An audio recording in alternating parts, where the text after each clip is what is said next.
Guys, konnichiwa. So welcome back to my channel. This is Japanese language vocabulary series and today is another word of the day, Sakura edition.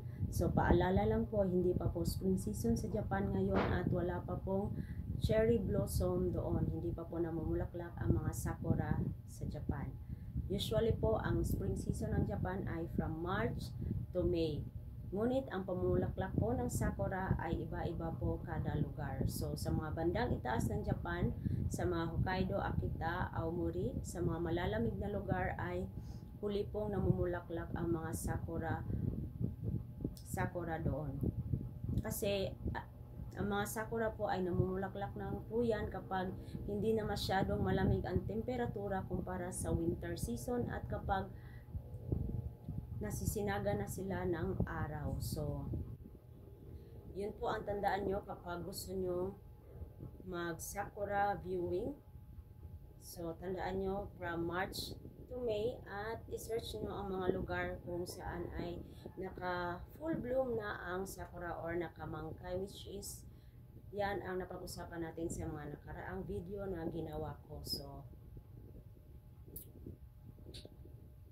ang mga napag-usapan natin ng mga nakaraan ay i-recap lang natin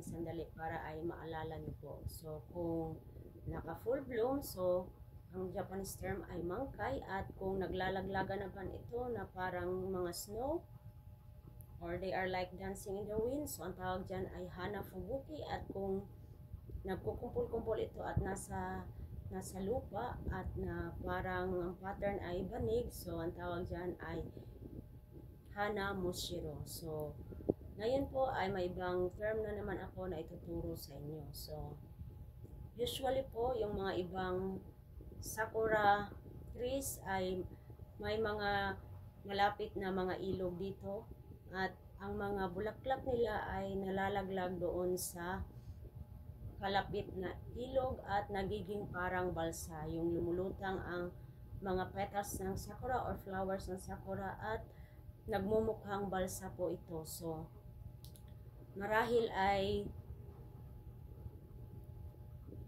curious kayo kung ano ang Japanese term dyan, at yan po ang pag-uusapan natin sa video ito.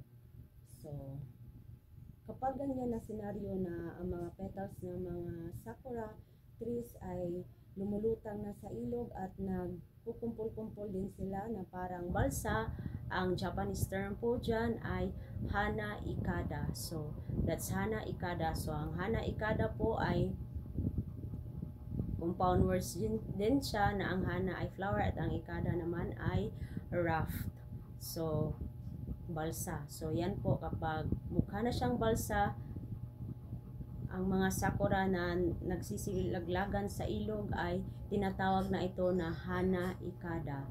So alam niyo po ba na maganda rin pagmasdan ang mga sakura flowers kapag nasa ilog na ito at nagkukumpul-kumpul na parang balsa. So kung matimingan niyo po na ganyan po ang senaryo ay videohan niyo po, dahil maganda pong memories yan na ikikip nyo sa inyong mga cellphone or digital camera. So yun lamang po. Kung gusto nyo pong makakita or matimingan na ang mga sakura ay naka-float sa ilog at nagmumukhang balsa na, ay pumunta kayo sa mga lugar na may mga sakura at malapit lang sa ilog. So excuse me. So yun lamang po, at sana po ay may natutunan kayo sa video na ito. So see you on my next video.